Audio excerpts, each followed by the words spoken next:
Let's take two websites that need work and make them more user-friendly. I'm going to show you how to improve design and function. Hi, I'm James. I'm going to be redesigning websites to make them easier to use and more visually appealing. In this video, you'll be getting actionable tips to improve your own website without overcomplicating things. Let's get started. So the first redesign we're doing today is for Blue. They're a cryptocurrency whose marketing strategy is the color blue.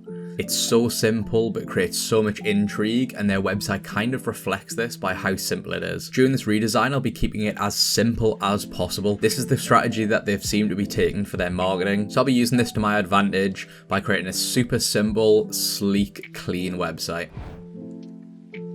So we'll start with the title, which is Blue as base. Base is the network that they're training on. We'll match the blue to the current blue that they're using on their current website, and we'll add in their token contract. If you're not in crypto or even care about the space at all, the token address is quite simply only there to make sure that people are trading the right coin. We want to make sure this is correct and front and center on their website. Next, we'll add in the Dex Tools, Uniswap, and Dex Screener logos at the bottom. These are some great tools for people to keep track of each coin. I'm going to add in these rectangles, and I'm just going to have it on the blue on the left-hand side, and then just have it fade into 0% opacity on the right.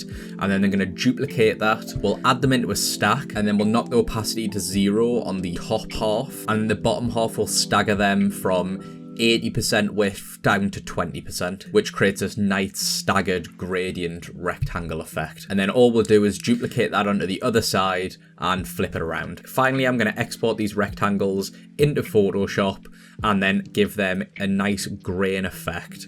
Next, we're going to work on the navigation bar. I'm going to add in their email, their logo, and social links.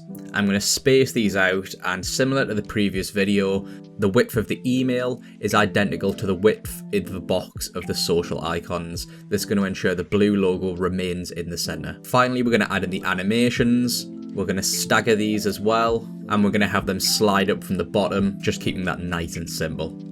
So there we go. Here's the before, and here's the after,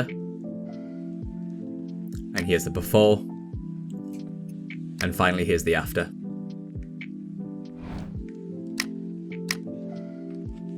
The next redesign is for Spacebox. Now, unfortunately, between redesigning this website and recording this video, their website has gone down. So I unfortunately don't have the facilities to show you what their current website looks like, but it was essentially a black and white version of the blue website. Text in the middle, button at the bottom with a small call to action. So yeah, you're just gonna have to use your imagination for this one. So for this website, I've used Midjourney to generate this retro futurism cartoon-like background.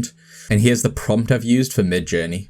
So here's what it looked like originally, and what I've done is I've just cut out the top half, leaving the landscape at the bottom. I've also cut out the planets, but we'll come back to this a little bit later.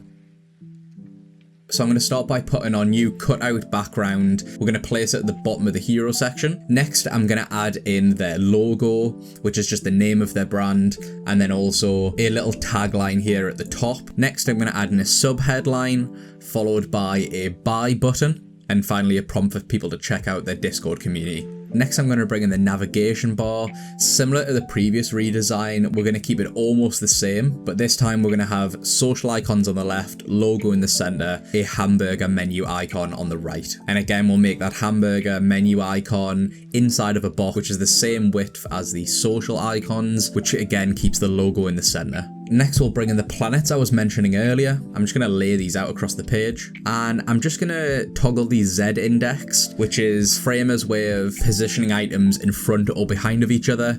So I have the landscape set to 2 on the Z index, and then I'm going to set all the planets on the Z index plane of 1, which is going to place them behind the landscape. So then when we come to animate them in, they're behind everything. Next, we'll work on those animations, and all I'm going to do is have them appear from behind the landscape and rise up. I'm also going to add a loop effect to them, so when they're stationary on the page, all loaded in, they bob up and down. Finally, we'll animate the text. Similar to before, they're just going to appear from the bottom. Instead of being cut off and revealing from just below the line of the text, we're going to have these fade in from the bottom as well. And then I'm also going to add a loop animation to the logo at the top, where it's on a constant loop of spinning around. So it's very subtle and it just spins around every so often.